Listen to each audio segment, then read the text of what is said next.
तो भैया ऐसे चटक मटक लाला के पड़ोस में ही हैं हम लोग। इतनो साधन करनो है, इतनो भजन करनो है, इतनो नाम जप करनो है कि दोबारा या दुनिया में आनो नहीं पड़े।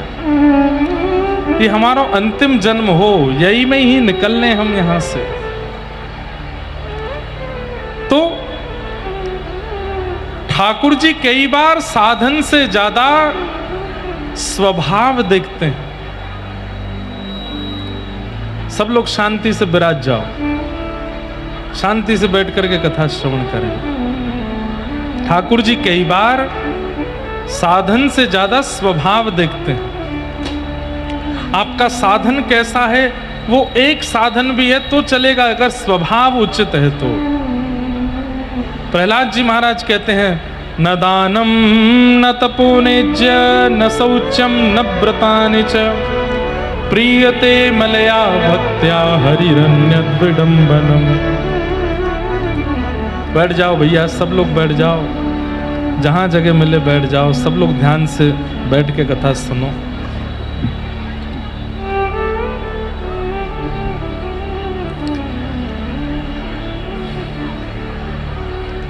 न दानम न तपोनिज्य न शौचम न व्रतानि च। न दान से, न तप से, न पवित्रता से, न यज्ञ से, इन सबसे भगवत प्रसन्नता प्राप्ति नहीं हो सकती। तो फिर कैसे होगी? बोले प्रीयते मलया भक्त्या। निर्मल मन वाली भक्ति जो करते हैं उनसे ज्यादा ठाकुर जी प्रभावित रहते हैं। स्वभाव के सुंदर हैं, विचारों के सुंदर हैं, व्यवहार के सुंदर हैं, ऐसे लोगों का किया गया एक भजन भी ठाकुर जी को प्रिय है। लेकिन विचार, व्यवहार, स्वभाव, बुद्धि सब में दूषित हृदय वाले हैं और ठाकुर जी के भजन में लगे हैं, ठाकुर जी को प्रिय नहीं है। द्रौपदी ने क्षमादान किया, भगवान प्रसन्न हो गए। बालकों के हत्यारे को क्षमा कर रही है, इसलिए क्षमाशील व्यक्ति ठाकुर जी को प्रिय है। आगे भगवान द्वारिका को प्रस्थान करने लगे। उत्तरा दौड़ी दौड़ी भगवान के चरणों में आई कि मेरे गर्भ शिशु को मारने के लिए ब्रह्मास्त्र छोड़ दिया है। तब भगवान ने उस गर्भस्थ बालक की रक्षा की। वही बालक परीक्षित के रूप में जन्मे। कुंती ने भगवान की स्तुति गाई, भीष्म पितामह ने भगवान की स्तुति गाई। और जैसे ही भगवान द्वारिका पहुंचे, कुछ दिन में खबर आई कि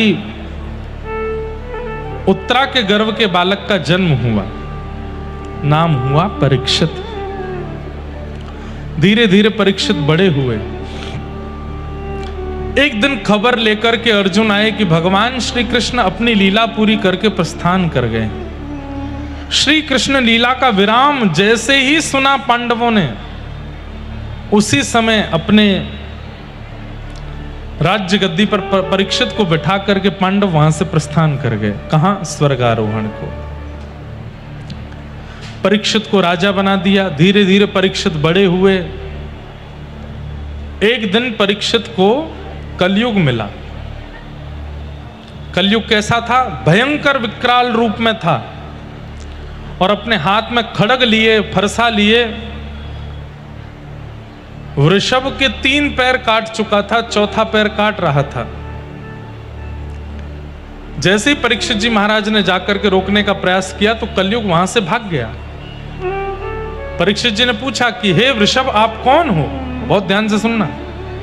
वृषभ यानी बैल। वृषभ से पूछा आप कौन हो? तो उसने कहा मैं धर्म हूं। बोले आप धर्म? बोले हां। धर्म के 4 चरण होते हैं, सत्य, दान, दया और पवित्रता। ये चतुर लक्षण जिनमें हैं वही व्यक्ति प्राथमिक धार्मिक माना जाता है। प्रथम धार्मिक। धार्मिकों की भी बड़ी बड़ी श्रृंखलाएं हैं, लेकिन पहली सीढ़ी धार्मिक व्यक्ति की इन 4 लक्षणों से पता चलती है।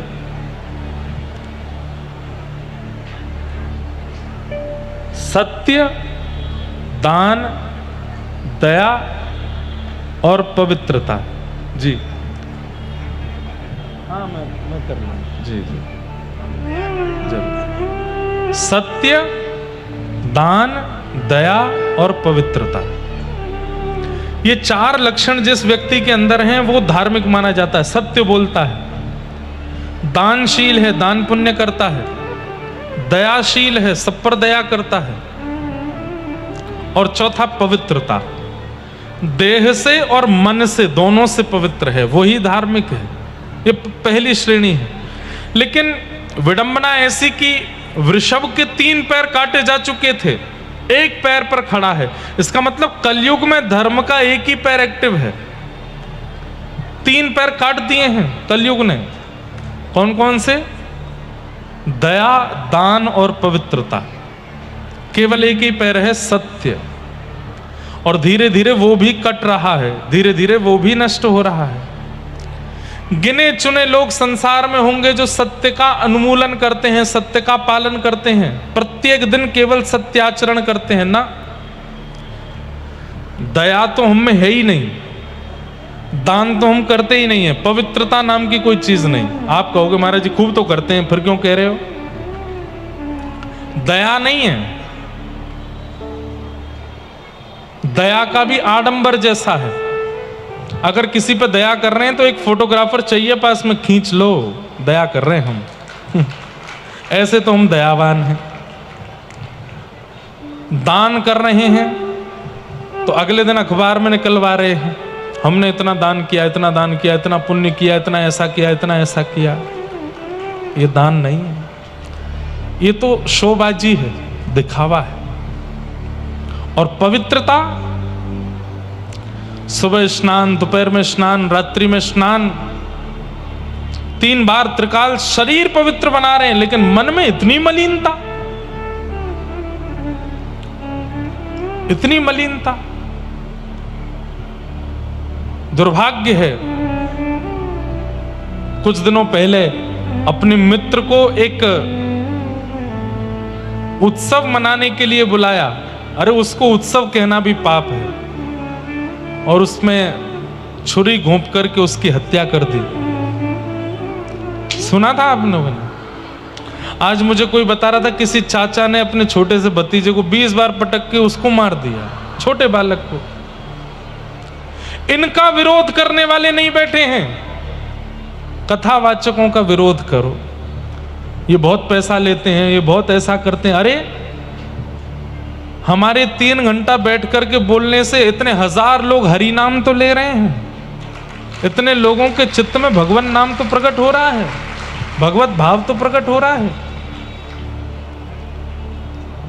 कभी कोई आचार्य आपसे नाराज हो जाए, कोई आपके वक्तव्य से असंतुष्ट हो जाए, उनकी बात अलग है, वो हमको समझाएं, अलग बात है।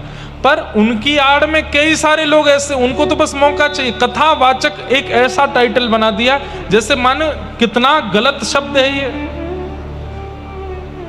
और ये हर कथावाचक के लिए नहीं है, बस वो कथावाचक बुरे हैं जिनके में भीड़ बहुत होती है, जिनकी कथा में 3 घंटे पहले से लोग आकर के बैठ जाते हैं, वो कथावाचक अच्छे नहीं हैं।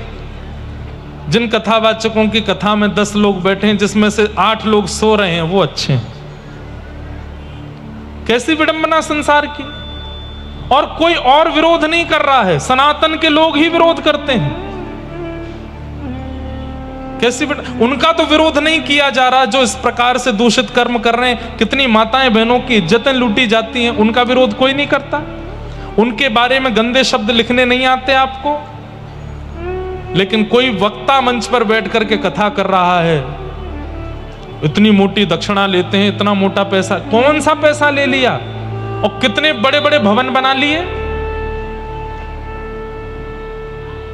ऐसे लोगों की इतनी मानसिकता दुर्बल होती जा रही है, दूषित होती जा रही है। हमको तो लगता है कि हम कथा कर करा के हम ही निकल लें, क्योंकि संसार के लोग बड़े विचित्र हैं।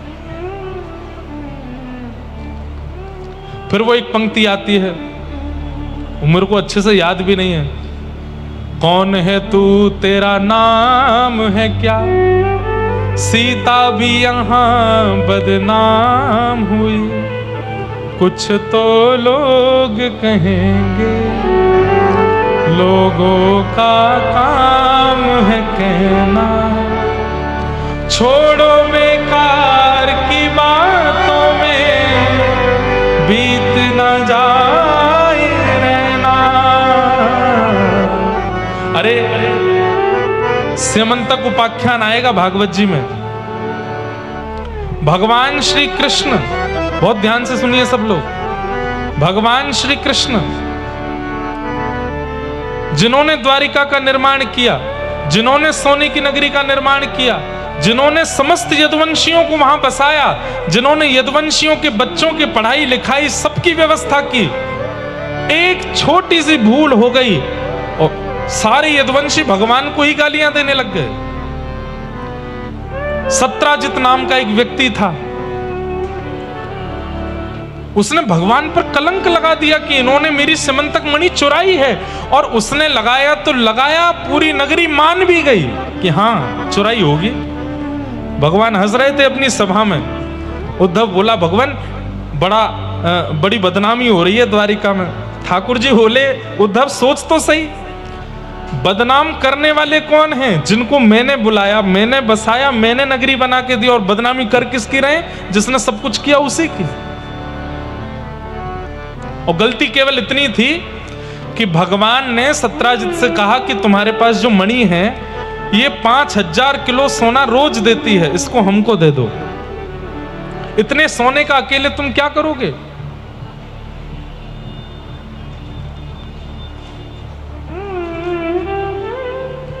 सत्राजित ने कहा, मेरी मणि है, मैं तो नहीं दूंगा। भगवान बोले, ठीक है, एक बार ही निवेदन करना चाहिए, नहीं माने तो छोड़ देना चाहिए। ठाकुर जी चले गए। अगले दिन सत्राजित का भाई उस मणि को पहन करके द्वारिका घूमने निकला, और घूमते घूमते वन में चला गया। वन में एक शेर ने उस व्यक्ति को मार के मणि को अपने पास रख लिया। मणि को, शेर को एक भालू ने मार दिया, मणि भालू लेके चला गया। और कलंक किस पे लगा? भगवान पे। सत्राजित से जब पूछा, तुम्हारा भाई नहीं मिल रहा, 10 दिन हो गए, बोले मुझे तो शक हो रहा है भगवान कृष्ण पे, मणि मांगने आए थे, मैंने देने से मना कर दिया, अगले दिन से ही मणि गायब है, मेरा भाई भी गायब है, इन्होंने ही चुराई है। और पूरी द्वारिका की नगरी स्वीकार भी कर लेते कि हां चुराई हो गई। ऐसी स्थिति। तो ये संसार है भैया। हम तो खुद को समझाते हैं। हम कहीं कथा करने जाते हैं, कोई विषय न भी हो तो बना दिया जाता है।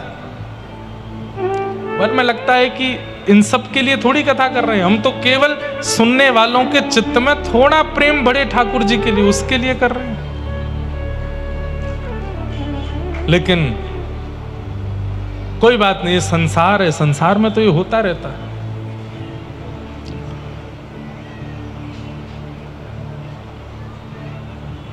चार चरण हैं धर्म के: सत्य, दान, दया और पवित्रता।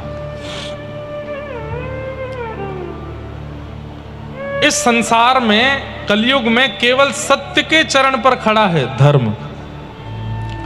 दान, दया और पवित्रता खत्म हो चुकी है। कलयुग को बुला करके परीक्षित जी ने कहा, मेरा राज्य छोड़ करके चले जाओ। कलयुग बोला, महाराज सतयुग के बाद त्रेता, त्रेता के बाद द्वापर, द्वापर के बाद मेरी बारी है कलयुग, ऐसे कैसे चला जाऊं? बोले, आप मुझे कुछ स्थान दे दीजिए। बोले, ठीक है।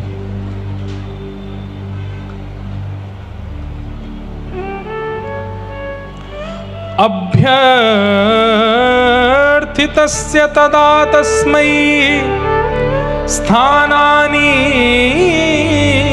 कलयै ददौ द्यूतं पानं स्त्रियः सून यत्रा धर्मश्चतुर्विध। 4 स्थान दिए। द्यूतम मतलब जुए में रहना। द्यूतम, ध्यान से सुनिएगा सब लोग। कलयुग के 4 स्थान: पहला जुए में रहना, दूसरा पानम मदिरा सुरा पान में रहना, भक्ष भक्ष सेवन में रहना, पर स्त्री संग में रहना, पर पुरुष संग में रहना, और चौथा स्थान दिया द्यूतम पानम स्त्रियः सूना। चौथा स्थान दिया हिंसा में रहना, लड़ाई झगड़े, मार काट, कलेश, उपद्रव, इनमें रहना। और पुनश्च याचमानाय जात रूप मदात प्रभो। कलयुग ने कहा एक स्थान और दे दीजिए, 4 थोड़े कम है, राउंड फिगर कर दो, 5 दे दो। तो 5वां स्थान क्या दिया? बिना मेहनत के कमाए गए धन में रहना। ये 5 स्थान कलयुग के हैं। सबसे पहला स्थान क्या है?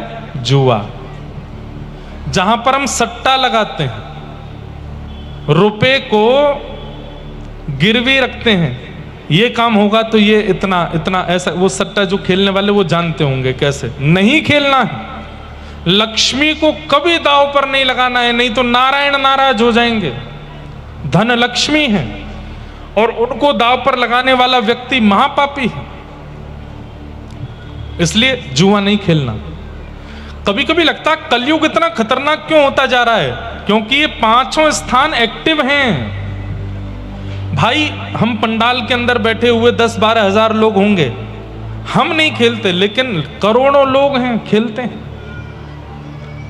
मैचेस चलते हैं, उनमें फिक्सिंग चलती है, ना जाने क्या क्या लोग किस किस तरीके से खेलते हैं, जुआ खेलते हैं। जुए में क्या होता है? लक्ष्मी को दांव पर लगाया जाता है, धन को दांव पर लगाते हैं, पाप है। जीवन में कभी जुआ नहीं खेलना, और खेला है तो प्रायश्चित करो, अब नहीं खेलना। और बुरा नहीं मानिएगा, हमारे आगरा, मथुरा, वृंदावन में कई लोग दीपावली वाले दिन जुआ खेलते हैं। जिस दिन लक्ष्मी का प्रादुर्भाव हुआ उस दिन जुआ खेलते हैं। कितना बड़ा घनघोर पाप कर रहे हैं हम लोग। नहीं खेलना। खेल कोई भी खेलिए, धन मत लगाइए। द्यूतम। दूसरा है पानम, मदिरा पान और भक्ष भक्ष सेवन। जीव पर हर उस वस्तु को रखना पाप है जिस वस्तु को रखने के लिए मना किया गया है।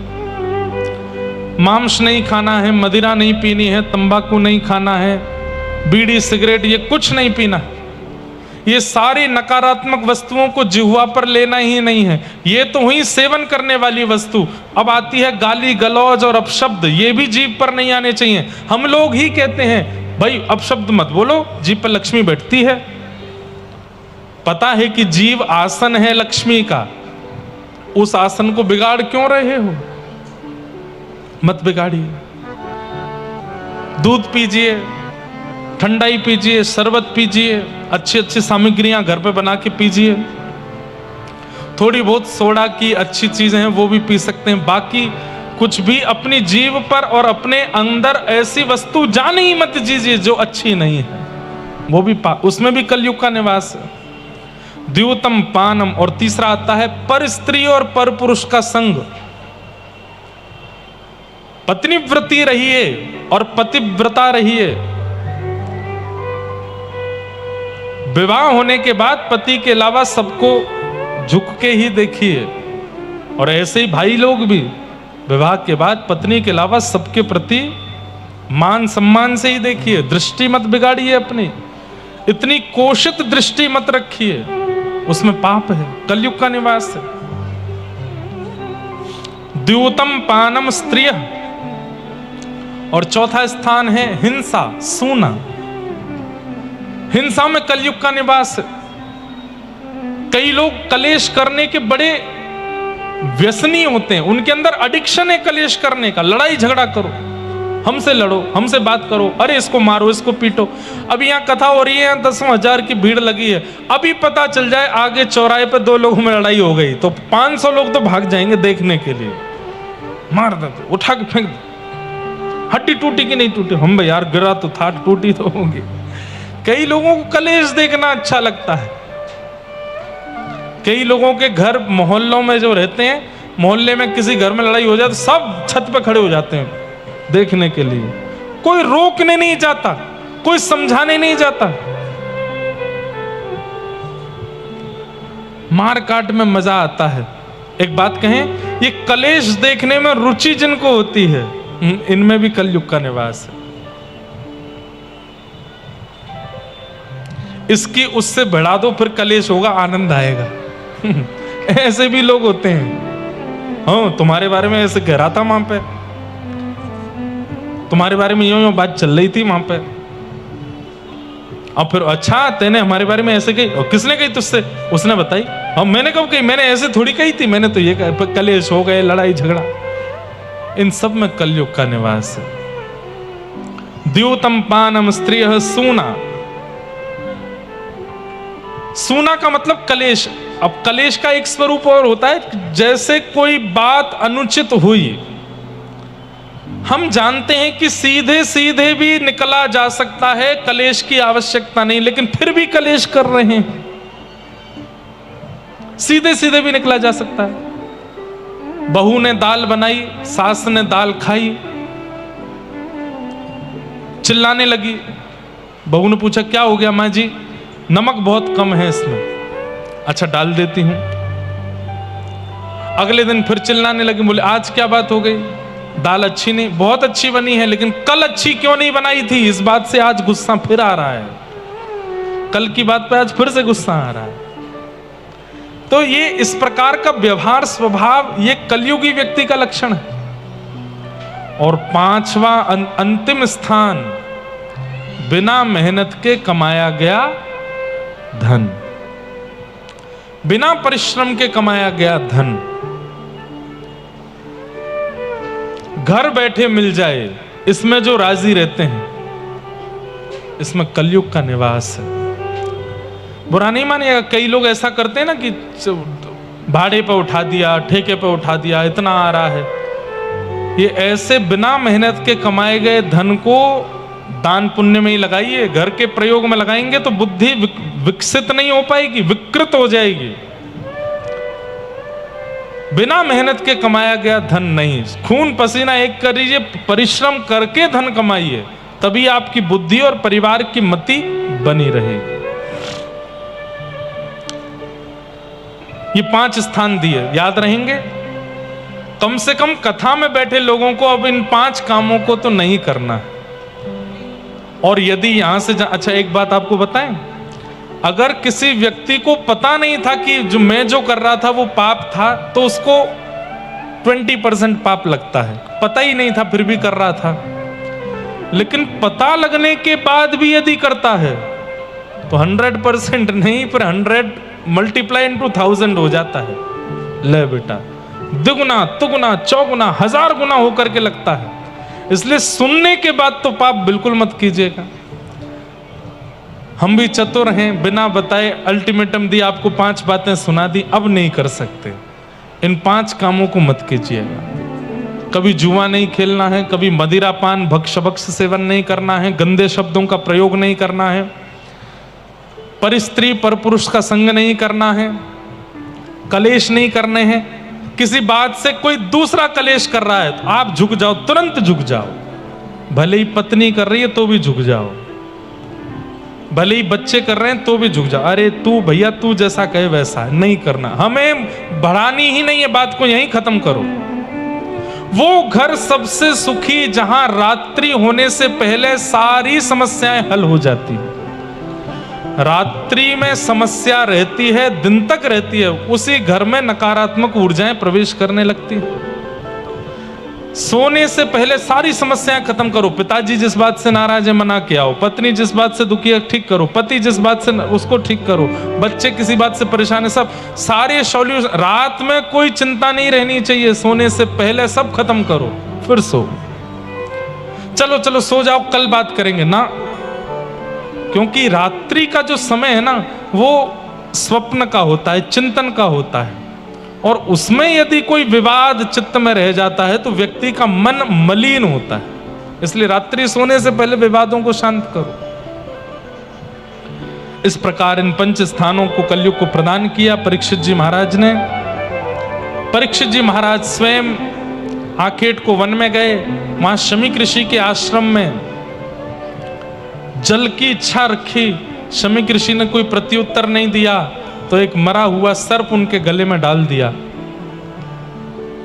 अपमान का बोध भी ज्यादातर उसी को होता है जिसको सम्मान की बहुत इच्छा होती है। कई लोग कहते हैं ना मेरा अपमान कर दिया, समझ लेना वो सम्मान का बहुत भूखा था इसीलिए अपमान हुआ है। और जिसको सम्मान की बिल्कुल इच्छा नहीं होती उसका अपमान हो भी जाए तो उसको पता नहीं चलता है। इसलिए बहुत सम्मान की इच्छा मत रखा कीजिए। हमारे वृंदावन शतक का एक श्लोक है, ध्यान से सुनिए। भ्रातः तिष्ठ टले टले विटपिनां ग्रामेषु भिक्षामटः स्वच्छन्दं पिबयामुनं जलमलं चीराणि कन्थां कुरु सम्मानं कलयाति घोरगरलं नीचपुमानं सुधा श्रीराधा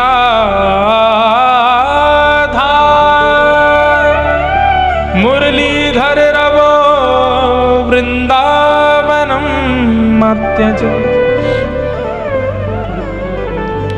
ध्यान से सुनो, वृंदावन में रहने वालों के नियम बताए गए हैं। वृंदावन में रह के प्रिया प्रियतम को प्राप्त करने वालों के नियम क्या हैं? बोले सबसे पहला, भ्रातः तिष्ठ टले टले विटपिनाम ग्रामेषु भिक्षामटः। होटल में भोजन मत करो, बाहर मत खाओ। तो कहां खाओ? बोले किसी ब्रजवासी के यहां से मांग करके पालो। इसको कहते हैं भिक्षा मांग करके ले लो, मधुकरी मांग लो। अच्छा, ये बात बोल करके एक बार मैंने अपने पैर पे कुल्हाड़ी मार ली थी। क्यों? मेरे घर पे ही 100 बालक पहुंच गए और मैं था नहीं। माता जी से मैया भिक्षा दो, गुरुदेव कहते हैं कथा में ब्रजवासी के घर से मांग के खाना। हमारी माता जी बोले अरे ये 200 बालक आ गए, कहां से बना के दूं इतना सारो। मैंने मैया टूक दे दो, लेकिन एक टूक दे दो सबन को। इसमें एक नियम आप कहोगे ये आपने जानबूझ के नियम बनाया है। वो नियम क्या है? अपरिचित के घर से पाना चाहिए, परिचित के यहां से नहीं। जिसको जानते नहीं हो उसके घर जाओ। देखो भिक्षा मांगने का स्वरूप क्यों है? वृंदावन में भिक्षा क्यों होती है? भाई किसी के सामने मांगने के लिए जाओगे तो आप अपने ईगो को नष्ट करोगे। अगर परिचित के आगे हाथ फैलाना है तो कोई बड़ी बात थोड़ी है। परिचित के आगे तो कोई भी हाथ फैला लेता है। अपरिचित के यहां जाओ, डोरबेल बजाओ, ब्रजवासी कोई द्वार खोले, कहो भैया कुछ प्रसादी दे दीजिए, हम आगरा से आए हैं। और वो ब्रजवासी जब आपको मधुकरी दे घर की, उससे याचना मत कर, बोले जो हो कुछ नहीं है, एक तिनका ही दे दो, कुछ भी दे दो, उसको पाइए। भ्रातः तिष्ठ टले टले विटपिनाम ग्रामेषु। अच्छा, आपको लगा कि इनके घर से तो बहुत थोड़ा मिला, तो एक और घर में जाओ, एक और घर में जाओ, 10-5 घरों से मांग लो, उन सबको मिला के पालो। अरे भैया, जिन ब्रजवासिन के घर में ठाकुर घुस के बिना बुलाए चोरी करके खा जाए, वह घर से मांग के खा लें तो कौन सी बड़ी बात है? इसलिए भिक्षा। वृंदावन शतक में कहते हैं भ्रातः तिष्ठ टले टले विटपिनाम ग्रामेषु भिक्षामटः। आज भी वृंदावन में ऐसे बड़े बड़े आश्रम हैं जहां पर भंडारे चलते हैं, लेकिन वहां के स्वयं महाराज जी वहां का भोजन नहीं करते, उनके लिए किसी ब्रजवासी के घर से भिक्षा आती है। भ्रातः तिष्ठ टले टले विटपिनाम ग्रामेषु भिक्षामटः स्वच्छंदम पिबयामुनम जलमलम चीराणि कंथाम कुरु। अब यहां आज्ञा तो दी गई है कि यमुना जी का जल पियो, पर यमुना जल इतना पवित्र तो है नहीं, तो क्या करें? वो भी ब्रजवासियों के घर से मांग के पी लो। और चीराणि कंथाम कुरु। वृंदावन में बहुत ज्यादा टिप टॉप बन के मत घूमो। वृंदावन में कैसे घूमो? वैसे आज्ञा तो ऐसी कि चीर पहन करके घूमो, लेकिन चीर पहन के मत घूमना। पर बहुत ज्यादा सज धज के मत रहो वृंदावन में। वृंदावन में सजवे को अधिकार राधा रमण जी को है, वृंदावन में सजवे को अधिकार बिहारी जी को है, वृंदावन में सजवे को अधिकार राधा वल्लभ जी को है। लेकिन इतनो श्रृंगार ठाकुर जी ने नहीं किया जितनो श्रृंगार करके दर्शनार्थी खड़ो है। ये कोई बात थोड़ी। चीराणि कंथाम कुरु। और फिर सम्मानम कलयाति घोर गरलम। सबसे बड़ा विष क्या है? बोले सम्मान। अगर कोई ब्रजवासियों के अरे भैया तुम तो बहुत जोर के आदमी हो, तो यूं समझियो कि तुम्हारा भजन नष्ट हो गया। ब्रजवासी से सम्मान मत करवाओ। और ब्रजवासी नहीं, संसार में कहीं भी सम्मान की इच्छा मत रखो। किसी मंच पर, किसी सभा में, किसी परिवार में आपका बहुत सम्मान होता है, कान बंद कर लो, नहीं सुनना। शास्त्र आज्ञा करते हैं सम्मान सुनने से पुण्य घटते हैं और अपमान सुनने से पाप घटते हैं। अगर कोई बात बात पर आपका अपमान करता है, निंदा करता है, चलती फिरती गंगा है आपके लिए, उसके पास जाते रहा करो। 2 गाली और दे दो भैया, थोड़ा सा और बुरा सा बोल दो ना कुछ हमको। क्यों? ऋषिकेश जाना था, जा नहीं पा रहे, जाम लगाए ना रास्ते में, आप ही गंगा हो हमारे लिए, तो बोल दो थोड़ा बुरा। क्यों? अपनी निंदा सुनने से पाप घटते हैं। सम्मानम कलयाति घोर गरलम और नीचपमानम क्षुधा। अगर कोई आपको गलत बोल दे, निंदा कर दे, आप पे आरोप लगा दे, आक्षेप लगा दे, तो समझ जाओ कि बस ठाकुर जी बचा रहे हैं, ठाकुर जी हमको संभाल रहे हैं। श्री राधा मुरलीधरो व्रज सखे वृंदावनम मात्यज। श्री किशोरी जी और ठाकुर जी को अपना सखा मान लो, लेकिन वृंदावन छोड़ के कभी मत जाओ। ये बात मैंने क्यों बताई? सम्मान की भूख जिसको बहुत ज्यादा होती है, अपमान भी उसी का ही होता है। सम्मान की इच्छा मत रखो, दीन बनो, सरल बनो, बहुत दैन्य रखो।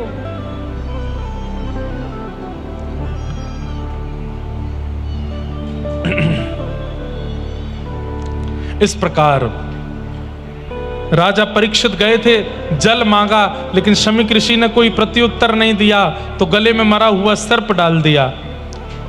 शमीक ऋषि तो ध्यान में बैठे थे, उनके कुछ शिष्यों ने देख करके उनके पुत्र श्रृंगी को बता दिया। श्रृंगी को जैसे पता चला मेरे पिता के गले में मरा हुआ सर्प डाल दिया, वो समाधि में बैठे थे, जल नहीं दे पाए, तो मेरे पिता के गले में मरा हुआ सर्प डाल दिया, मैं श्राप देता हूं। राजा परीक्षित को आज के ठीक 7वें दिन तक्षक सर्प डसेगा और उसकी मृत्यु हो जाएगी। शमीक ऋषि को जब यह बात पता चली, तो उन्होंने किसी से कहा कि जाकर के राजा परीक्षित को इस बात का खबर करा दो कि उनके जीवन के केवल 7 दिन बचे हैं। राजा परीक्षित के पास जाकर के शमीक ऋषि के शिष्य गौरमुख ने जाकर के बताया कि आपके जीवन के केवल 7 दिन बचे हैं। राजा परीक्षित ने अपने पुत्र जन्मेजय को राज्य गद्दी पर बिठाया और स्वयं गंगा जी के तट पर चले गए। गंगा जी के तट पर अनेक संतों से पूछा कि जल्दी मरने वाली की मुक्ति का उपाय क्या है, पर कोई नहीं बता पाया। तब वहां श्री सुखदेव जी का आगमन हुआ। सब लोग इधर देखो, ध्यान से सुनो, हाथ जोड़ करके प्रणाम करो। श्री सुखदेव जी महाराज, हाँ हाँ। तत्राभवद भगवान व्यासपुत्रो यदिच्छया गामटमानोऽनपेक्ष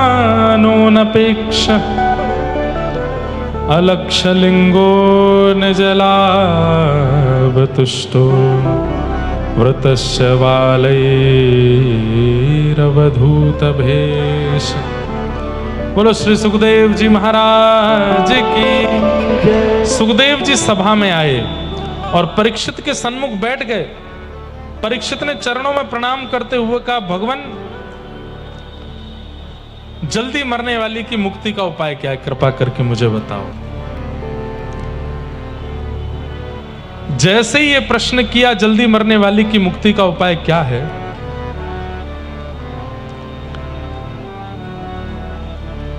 श्री सुखदेव जी यहां से बोलना प्रारंभ करते हैं। अब हम द्वितीय स्कंद, तृतीय, चतुर्थ, पंचम, षष्ठम, सप्तम, अष्टम, नवम और फिर 10म, अब 9 स्कंदों की कथा है। जल्दी जल्दी स्पर्श करते हुए नंदोत्सव की तरफ चलेंगे। बिल्कुल ध्यान से सब लोग बैठ जाइए, अपना स्थान जमा के बैठे रहना, उठ के जाना नहीं, और खूब आनंद से नंदोत्सव मनाएंगे। कथा प्रसंगों को स्पर्श करते हुए हम चलें। सुखदेव जी कहते हैं, वरीयानेशते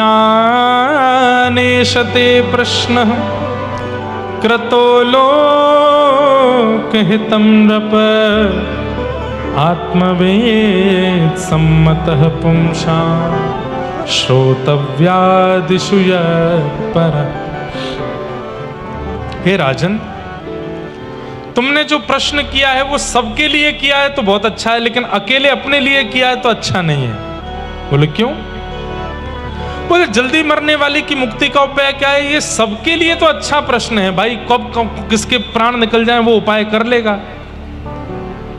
लेकिन तुम कौन हो? तुम परीक्षित हो। तुमने जन्म बाद में लिया, तुम्हारी मां के गर्भ में प्रवेश करके भगवान ने तुम्हारी रक्षा पहले की है।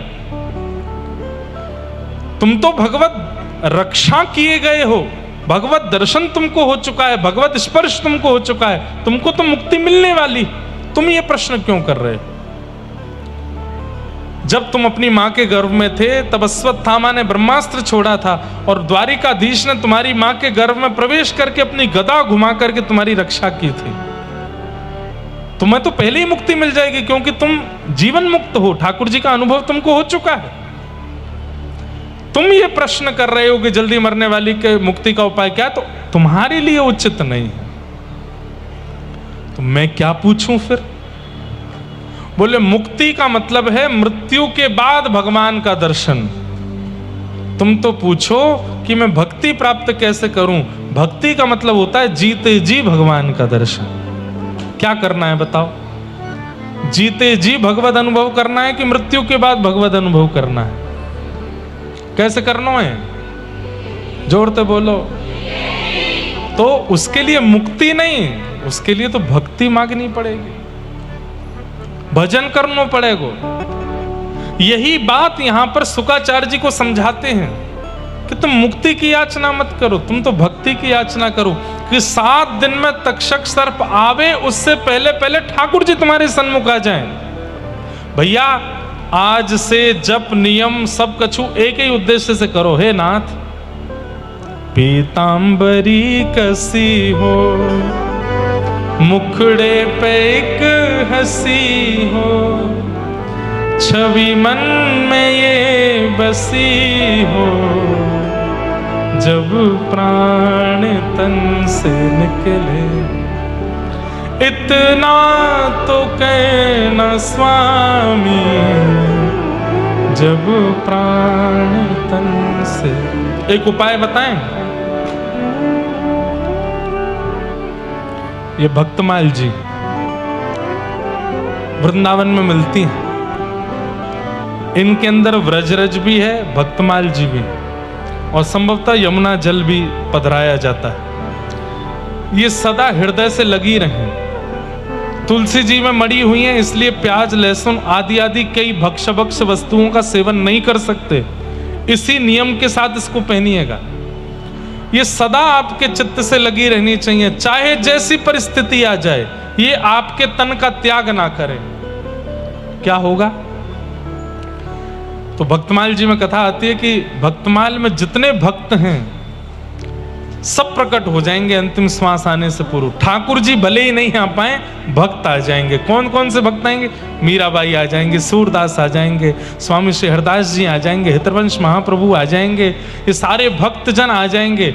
और भैया हरि नहीं आ पाए, हरिजन ही आ गए, तो हरिजन लेकर के जाएंगे कहां? हरि के पास ही लेकर के जाएंगे।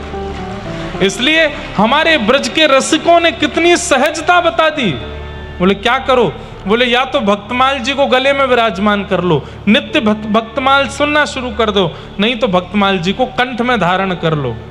अंतिम श्वास में हरि न भी आए तो हरिजन आ जाएंगे। कई बार पुलिस बैरिकेड लगा के रखती है, आगे सबको जाने की अनुमति नहीं होती, लेकिन हमारा कोई सगा संबंधी अगर आगे गया हुआ है, हम उसको फोन करते हैं, भैया ये पुलिस वाले आने नहीं दे रहे, इतने आ जाओ। तो वो आकर, भैया मैं अंदर का हूं, इनको भी अंदर आने दो। तो अंदर वाले की सुन करके वो हटा देता, अच्छा चलो तुम भी आ जाओ। तो ऐसे ही जो ठाकुर जी के चरणों में पहुंच चुके हैं, उन सब भक्तन की माला को गले में पहन लो। ताकि अंतिम श्वास आवे तो यमराज बैरिकेड तो लगाएगा, लेकिन वे भक्तजन आके कहेंगे नहीं ये हमारो है, या को भीतर भेजो, सोई हरि चरणार बिंद मिल जाएंगे। लेकिन इसका मतलब ये नहीं है कि छूट मिल गई इसको पहनने के बाद आप तो चाहे जो करो, तान दुपट्टा हरिजन आवेंगे बच्चा पे। नहीं, आचरण की शुद्धि और खान पान की शुद्धि ये तो करनी पड़ेगी। और भली एक माला करो, भगवान नाम की करो, रोज करो। भैया हम तो इसीलिए कथा सुनाने आए हैं कि हमको ये नहीं चाहिए इतनी भीड़ हो, इतना ये हो, इतने बड़े बड़े पंडाल बने, लाखों रुपया खर्च हो ना। इतनी देर में जो लोग यहाँ आए हैं वो जीवन का उद्देश्य समझ जाएं कि हम इसलिए संसार में आए, हमें भगवत चरणारविंद प्राप्त करने, हमारी कथा से बस ये समझ में आ जाए हम इसलिए कथा सुनाते हैं। इसलिए समझ जाओ, आचरण व्यवहार विचार शुद्ध करके भक्तमाल जी गले में पहनो। अरे आगरा से नेक ही दूर है, अब तो वृंदावन से गोवर्धन पहुंचने में जितना समय लगता है उतना आगरा से गोवर्धन, क्यों जाम इतना रहता है, बगल में ही। हर महीने गिरिराज जी चले जाओ। लग रही आश करूं ब्रजवास, तलहटी गोवर्धन। पुरुषोत्तम मास पूरा हो उससे पहले पहले वृंदावन की परिक्रमा, गिरिराज जी की परिक्रमा कर यही हो, कहीं और जावे की जरूरत ना है। राधा रमन जी, राधा वल्लभ जी, राधा दामोदर जी, बिहारी जी, सबके दर्शन कर यही हो। कथा तो सुनी लइए। अब 3 साल बाद आएगो, 3 साल की कछो पतो ना है कौन टपक जाए, कौन रहेगो, कौन बचे। या हमारे यहाँ पुरुषोत्तम मास में सब कर चलो। भजन करूं और ध्यान धरूं, छैया कदमन की मैं। गाओ। भजन करूं और ध्यान धरूं, छैया कदमन की मैं। भजन करूं और ध्यान धरूं, छैया कदमन की मैं। भजन करूं और ध्यान धरूं, छैया कदमन की। और अभिलाषी प्यासी रहे अखियां, हरि दर्शन की मैं। ओ अभिलाषी प्यासी रहे अखियां, हरि दर्शन की। यही भावना यहां पर कही जा रही है कि भैया परीक्षित, तुम मुक्ति की कामना मत करो, तुम तो भक्ति की कामना करो। मुक्ति का मतलब मृत्यु के बाद भगवान का दर्शन, और भक्ति का मतलब जीते जी भगवान का दर्शन। और एक बात ध्यान से सुनिएगा, हम ब्रजवासी को तो अधिकार है कि मरवे ते पहले ठाकुर जी देखने ही पड़ेंगे, और ब्रज में रहवे वाले इनको ठाकुर जी मृत्यु से पहले मिलेंगे ही मिलेंगे, ये निश्चित है। बस ने एक भजन कर ले, बस ने एक अपना स्वभाव सुधार ले, ने एक अपने विचार सुधार ले। मृत्यु के बाद कहा पता भैया कहां जाएंगे, या हमारी जीवित अवस्था में दर्शन कर लो। परीक्षित जी महाराज के चित्त में यह भावना प्रकट हो गई। समीचीनम वचो ब्रह्मन् सर्वज्ञस्य तमानघ, तमो विशीर्यते मह्यम हरेः कतः अतः कथाम। हे कृपा करके आप मुझे ठाकुर जी के मंगल चरित्र सुना के मेरे चित्त में भक्ति प्रकट करो। तब यहाँ भगवान के पावन चतुश्लोकी भागवत का विषय सुनाया गया। तत्पश्चात उद्धव विदुर संवाद और विदुर जी को भागवत धर्म का निरूपण, सृष्टि का प्रारंभ, स्वयंभू मनु और शत्रुपा की पुत्री देवभूति का कर्दम ऋषि से विवाह, और उनके यहाँ पर भगवान कपिल रूप में प्रकट हुए। बोलो कपिल भगवान की जय। कपिल भगवान ने अपनी माताजी देवभूति को ज्ञान उपदेश किया। तत्पश्चात देवभूति माता सिद्धता नाम की नदी बनकर के बहने लगी, और आगे इनके और 2 बहन थी देवभूति की, आकुति और प्रसूति, उनका प्रसंग सुनाया। और इनके एक भाई की कथा आई जिनका नाम है उत्तानपाद। उत्तानपाद राजा की 2 पत्नियां थी, सुनीति और सुरुचि। सुनीति के पुत्र हुए ध्रुव और सुरुचि के पुत्र हुए उत्तम। थोड़ा सा समझिएगा इस बात को। हम सबकी भी दो पत्नियां हैं, सुनीति और सुरुचि। नीति माने बुद्धि और रुचि माने मन। ये दो पत्नी हैं हमारी।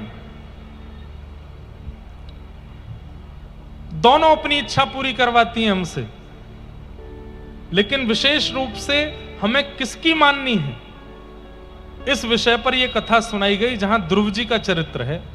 एक बात ध्यान से सुनना।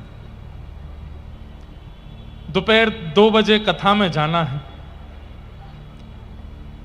अब उस समय मन और बुद्धि दोनों अलग अलग हो जाती हैं। बुद्धि क्या कहती है, कथा में चलो, कथा में जाके बैठेंगे। पर कई बार मन क्या कहता है, YouTube पे आ तो रही है लाइव, एसी चला के यहीं लेट जाओ। अरे माँ गर्मी है, बहुत गर्मी, बैठने की अलग झंझट है, और लघु शंका आदि के लिए भी उठ के नहीं जा सकते, जगह घिर जाती है। और हम तो आगे और बैठते हैं, महाराज जी उठते हैं और नहीं देते हैं। इससे बढ़िया घर पे ही सुन लो। मन और बुद्धि दोनों के अलग अलग राग हैं। डॉक्टर ने कह दिया भैया तुम्हारा कोलेस्ट्रॉल बढ़ता जा रहा है, शुगर हाई है, सुबह सुबह घूमना शुरू करो। 5 बजे का अलार्म लगा लिया रात को, और सुबह जैसे 5 बजे अलार्म बजा, पुनः दोनों पत्नी प्रकट हो जाती हैं। बुद्धि क्या कहती है, चलो चलो चलो उठो, 10,000 के जूते खरीद के लाए हो, पहनो इनको। तुम्हारा कोलेस्ट्रॉल बढ़ा है, शुगर बढ़ रहा है, डॉक्टर ने कहा है घूमना पड़ेगा, चलो। छोटे बच्चे हैं, पत्नी है, सबका ध्यान रखना है, चलो। लेकिन मन क्या कहता है, 18 डिग्री पर एसी चल रहा है, बढ़िया ठंडक है कमरे में, सौंधी सौंधी ठंडी हवा आ रही है, आज और सो जा, कल चलियो। ये मन और बुद्धि, ये दो पत्नियां हैं हमारी। परंतु याद रखिएगा, सुनीति से जन्म लेने वाले पुत्र का नाम क्या है, ध्रुव। मतलब बुद्धि से जिस बालक का जन्म होता है उसका नाम है ध्रुव, और मन से जिस बालक का जन्म होता है, मतलब सुरुचि से जिस बालक का जन्म होता है उसका नाम है उत्तम। उत्तम और ध्रुव में अंतर क्या है? जैसे पानी, पानी क्या है? पानी ध्रुव है, सबको प्रिय है। संसार में कोई व्यक्ति ऐसा नहीं होगा जो पानी के बिना रहता हो, सबको आवश्यक है, सबको प्रिय है, तो पानी ध्रुव है। लेकिन कैंपा कोला ये उत्तम है, ये ध्रुव नहीं है। किसी को प्रिय है, किसी को नहीं प्रिय है, और किसी को प्रिय लगती भी है तो भी वो नहीं पीता है, क्यों? गला खराब हो जाएगा, स्वास्थ्य खराब हो जाएगा, आदि आदि।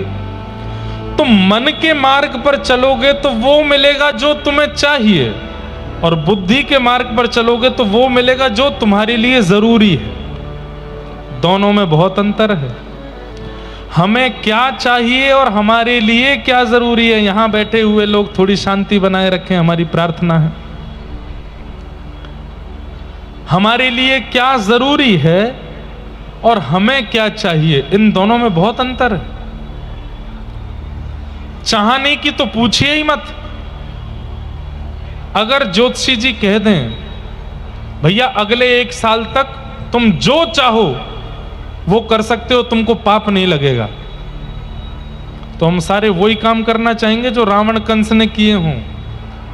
इतने खतरनाक हैं हम लोग। ये थोड़े बहुत हम रुके हुए हैं, ये भी इसलिए क्योंकि शास्त्र ग्रंथ, गुरुजन, माता पिता, इन सब ने हमको आज्ञा देकर के रोका हुआ है। तो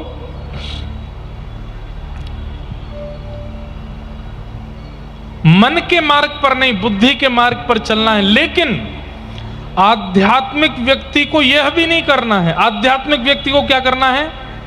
बोले मन और बुद्धि दोनों एक करनी है, अलग अलग नहीं। सब लोग इधर देखिए, ये मन और बुद्धि जब तक अलग अलग हैं, मन असमंजस में पड़े, कंफ्यूजन है, क्या करें क्या करें क्या करें क्या करें। आध्यात्मिक व्यक्ति कंफ्यूज्ड नहीं रहता, वो अपनी एक बात पर ही स्थिर रहता है, क्योंकि उसके मन और बुद्धि दोनों एक हो जाते। अब यहां पर 90% लोग ऐसे हैं जिनकी मन और बुद्धि दोनों एक हो चुके हैं। 2:30 बज रहे हैं, भयंकर धूप है, भयंकर गर्मी है, 40 टेम्परेचर पार कर रहा है, लेकिन मन भी कहेगा कथा में चलो, बुद्धि भी कहेगी कथा में चलो। 7 दिन की तो बात है, उसके बाद तो सोना ही है, चलो। ये मन और बुद्धि दोनों एक हमेशा के लिए हो जाएं, ये आध्यात्मिक व्यक्ति का लक्षण है। वो कभी असमंजस में नहीं होता। वैकुंठ, हम किनके आराधक हैं? वैकुंठनाथ भगवान के और वैकुंठ का मतलब क्या? जहां पर बुद्धि में कोई कुंठा ना रहती हो। कुंठा मतलब झोल, कुंठा मतलब उलझने, जहां पर सब सुलझा हुआ है उसको वैकुंठ कहते हैं। परमात्मा को भजने वाले, कृष्ण को भजने वालों के मन में, बुद्धि में कोई कुंठा नहीं रहती, सब सॉल्व्ड रहता है, सब स्थिर रहता है।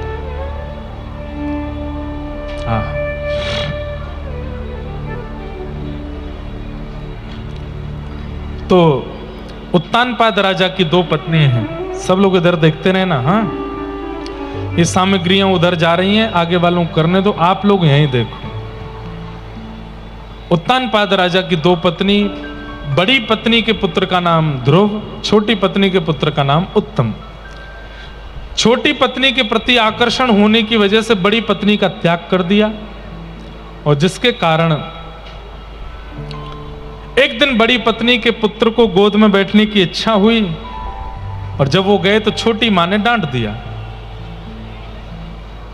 रास्ता यही है ले जाने का, पीछे से नहीं आ सकती सामग्रियां। बस आपको क्या रोके, हमारा ही मन जा रहा उन पे, इसलिए पीछे से ही कर लो। क्या बता रहा था मैं? कहां थे हम? हैं? जल्दी बताओ कहां थे? हाँ, तो ध्रुव जी का मन हुआ कि अपने पिता की गोद में बैठना है। छोटी मां ने डांट दिया, बोलो वन में जाओ, भगवान का भजन करो, भगवान आज्ञा दे करके कहें, वरदान मांगो तो कहना छोटी मां के गर्भ से मेरा जन्म हो, ऐसी कृपा करो। जब मेरे गर्भ से जन्म लोगे, मेरे पुत्र बन के आओगे, तब बैठोगे यहां पर। ध्रुव जी महाराज रोते रोते अपनी मां के पास गए। मां ने कहा क्या बात है? बोले छोटी मां ने कहा कि वन में जाके भगवान का भजन करो, और भगवान प्रकट हो जाए तो उनसे वरदान मांगना कि मैं उनके गर्भ से जन्म लूं। आप अच्छी नहीं हो, आप उचित नहीं हो, जो मां ऐसा कहती है कि मैं उनके गर्भ से जन्म लूं तभी राज्य गद्दी पर बैठूंगा। ध्रुव जी की मां ने कितना अच्छा समझाया, बेटा एक बात सोच, तू चौकी पर बैठने की जिद कर रहा है, लेकिन तुझे सिंहासन बैठने को मिल जाए तो तू चौकी पर बैठने की जिद दोबारा करेगा? नहीं। अरे ये सामान्य गद्दी पर बैठने की तू जिद कर रहा है, वन में जाके भजन करके जब ठाकुर जी मिल ही जाएंगे, उनकी गोद मिल जाएगी, तो फिर दोबारा इस गद्दी पर बैठने की इच्छा ही नहीं होगी। साला, इस गद्दी पर बैठने की कभी इच्छा नहीं होगी। इसलिए छोटी मां की बात को मान करके वन में जाओ। छोटी मां घुमा करके बात कर रही है। देखो, छोटी मां ने घुमा के बात की नहीं, लेकिन मां के ऊपर है कि वो अपने बालक को कैसे समझाना चाहती। अब कई बच्चों को डरा देते हैं, वहां मत जाना, वहां हौवा है। बच्चे डर के मां के पास, मां वहां पे हौवा है, हौवा है। उस समय मां यदि उसको अच्छे से समझा दे, नहीं वहां पे हौवा नहीं है, बस उन बच्चों के लिए हौवा है जो रोटी नहीं खाते।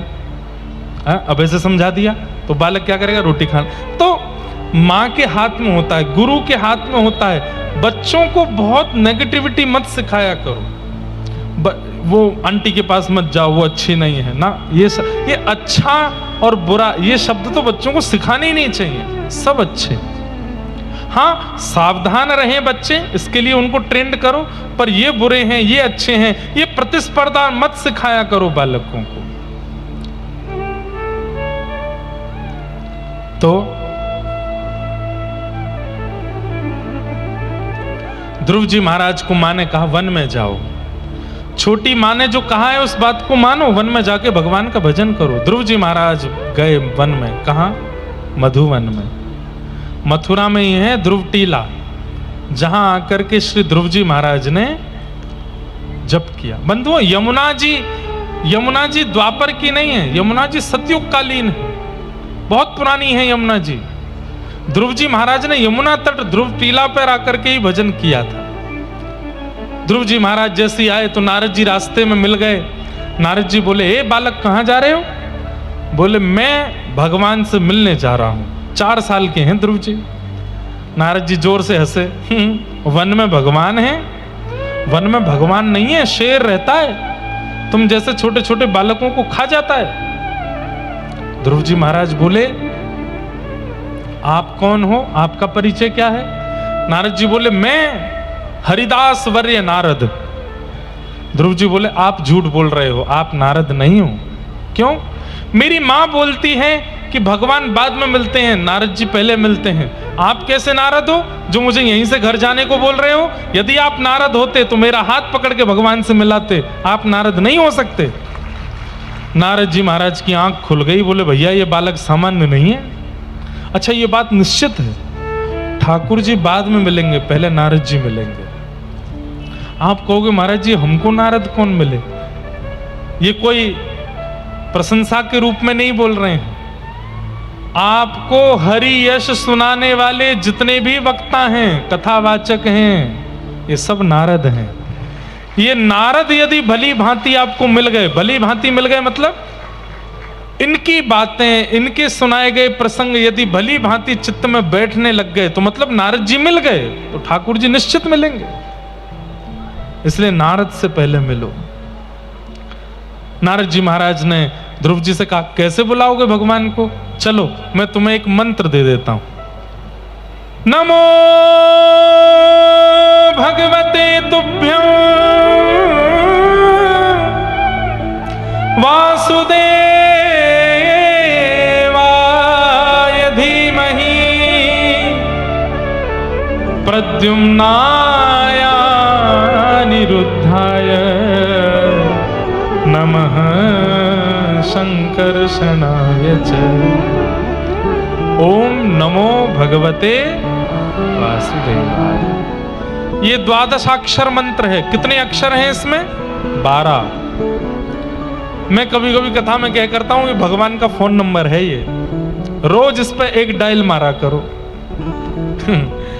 नाम जप जैसे करते हैं ऐसे एक एक मंत्र जपो, उतने मिस कॉल पहुंचते हैं ठाकुर जी के पास। और कई बार क्या होता है बंधुओं, कोई व्यक्ति मान लो हमारा फोन नहीं उठा रहा, 1 बार 2 बार 3 बार 10, जब वो देखेगा यार 200 कॉल कर दिए इसने, कहीं ऐसा तो नहीं संकट में पड़ा हो, कोई जरूरी काम हो, तो कई बार रिटर्न कॉल आ जाता है। मीराबाई को रिटर्न कॉल आया है, ध्रुव जी को रिटर्न कॉल आया है, प्रहलाद जी को रिटर्न कॉल आया, हमारा अभी तक नहीं आया है। इसलिए ये कभी कभी आज की भाषा में इसलिए बोलते हैं ताकि बच्चों को समझ में आवे। इस पर रोज कॉल किया करो। ओम नमो भगवते, पुरुषोत्तम मास चल रहा है, खूब जप करो इस मंत्र का, खूब जप करो। ठाकुर जी को प्राप्त करने का एक अचूक मंत्र है। कितनों ने प्राप्त किया, प्रहलाद जी ने इसी मंत्र से प्राप्त किया, ध्रुव जी ने इसी मंत्र से प्राप्त किया, अनेकों ने इसी मंत्र से भगवान को प्राप्त किया। 12 मंत्र दे दिया, कहा ध्रुव जाओ भगवान को प्राप्त कर लो। ध्रुव जी महाराज आए, तिरात्रांते कपित्थ बद्रासन। 3 रात्रि तक ध्रुव जी कुछ नहीं खाते पीते और 3 रात्रि बाद केवल कपित्थ फल खाकर के भजन करते हैं। दूसरा महीना आया, 6 दिन कुछ नहीं खाते और 6 दिन बाद केवल जल पी करके भजन करते हैं। तीसरा महीना आया, 9 दिन तक कुछ नहीं खाते और 9 दिन बाद केवल श्वास लेकर के भजन करते हैं। चौथा महीना आया, चौथे महीने में अब श्वास लेना भी बंद कर दिया है। सब कुछ जीत करके 5वें महीने में जैसे ही श्वास वशीकृत करके प्रवेश किए हैं, 33 कोटि देवता त्राहिमाम करते ब्रह्मा जी के पास गए, बोले इसको दर्शन दिलवाइए, इसने श्वास रोक ली है अपनी। अरे नन्हा सा बालक इतना कठिन तप कर रहा है, लोगों का तप से विश्वास उठ जाएगा यदि भगवान दर्शन देने नहीं गए तो। ब्रह्मा जी ने जाकर के भगवान से प्रार्थना की, नाथ मथुरापुरी में यमुना जी के तट पर एक बालक, भगवान 2 बार आए मथुरा में, एक बार हरि के रूप में आए ध्रुव दर्शन देने के लिए, और एक बार कृष्ण रूप में आए हैं बाल लीला करने के लिए। हमें तो ऐसा लगता है कि जब ध्रुव जी को दर्शन देने आए थे तभी भगवान को ब्रजमंडल अच्छा लग गया था, तभी भगवान ने सोची अब तो यहीं जन्म लूंगा मैं। तो ध्रुव जी को दर्शन देने के लिए ब्रह्मा जी ने जब प्रार्थना की, तब भगवान क्या कहते हैं, भागवत जी में स्पष्ट लिखा है, ठाकुर जी कहते हैं ध्रुव को दर्शन देने नहीं जाएंगे हम, तो बोले ध्रुव का दर्शन करने जाएंगे। ऐसे अद्भुत बालक को तो हम देखने के लिए जाएंगे। आहा, गरुण जी पर अविराजित होकर के शंख चक्र गदा पद्मधारी चतुर्भुज रूपधारी भगवान प्रकट हो गए मथुरापुरी में, मधुपुरी में, और मधुवन में ध्रुव जी महाराज हाथ जोड़ करके ओम नमो भगवते वासुदेवाय भजन कर रहे हैं, भजन कर रहे हैं। तभी भगवान का सन्मुख आगमन हुआ। ध्रुव जी ने नेत्र नहीं खोले, 10 मिनट 15-20 मिनट हो गए, ध्रुव जी आंख बंद करके खड़े।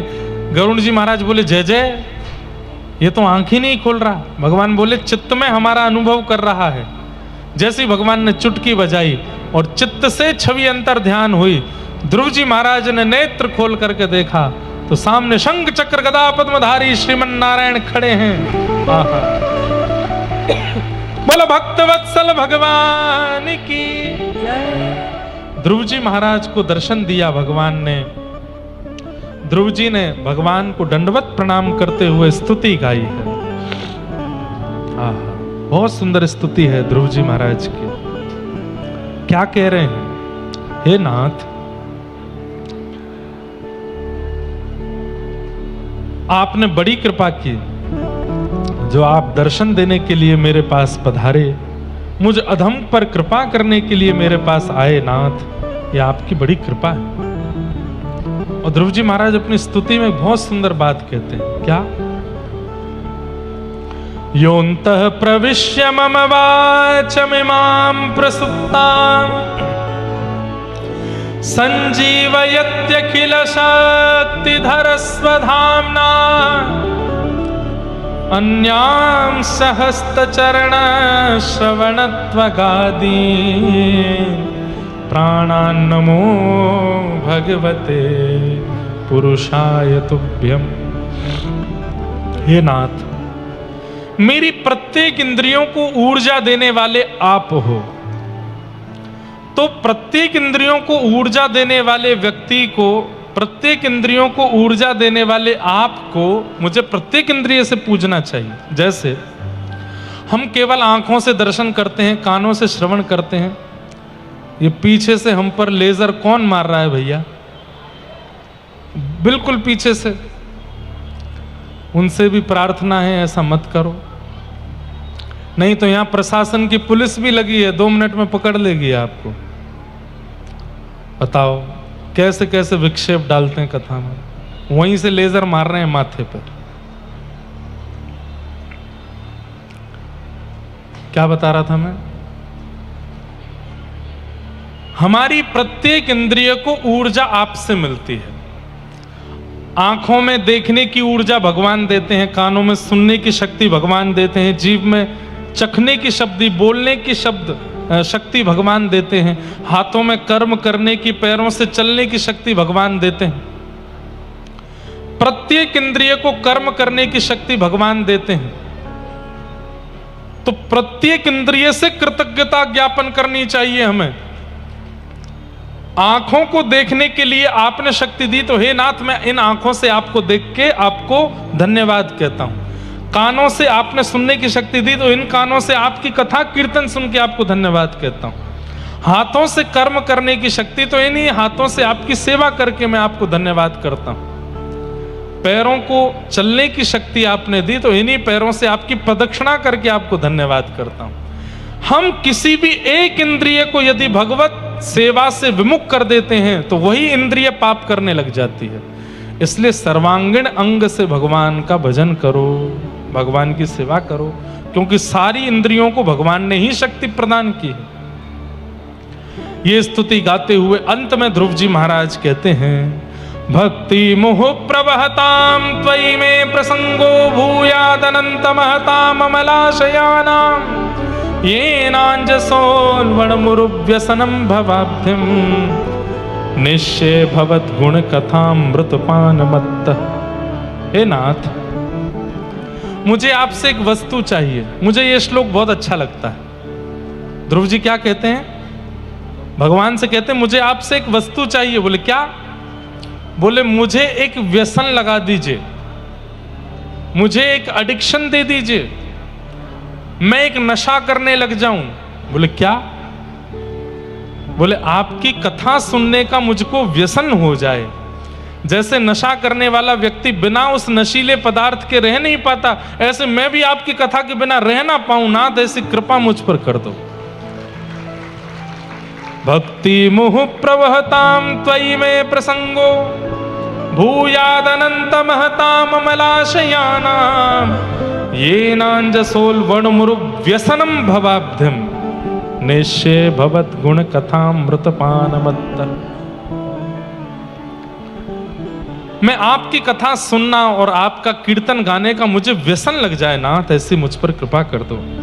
ध्रुव जी महाराज ने स्तुति गाई, भगवान ने उन पर कृपा की। तत्पश्चात ध्रुव चरित्र आगे बढ़ा।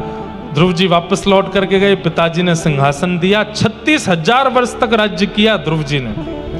तत्पश्चात सशरीर भगवान के धाम को गए, इसलिए आज भी ध्रुवलोक का दर्शन होता है पृथ्वी से। वहां आज भी ध्रुव जी महाराज और अनन्य भक्त ध्रुव जी के साथ विराजते हैं। बोलो भक्तवत्सल भगवान की। ध्रुव जी के वंश में राजा अंग हुए, इनके बेटा बैन हुए। तत्पश्चात भगवान पृथु और पृथु महाराज ने, जिनके कारण इस धरती को पृथ्वी कहा जाता है, आदि आदि सब क्रम सुनाए गए।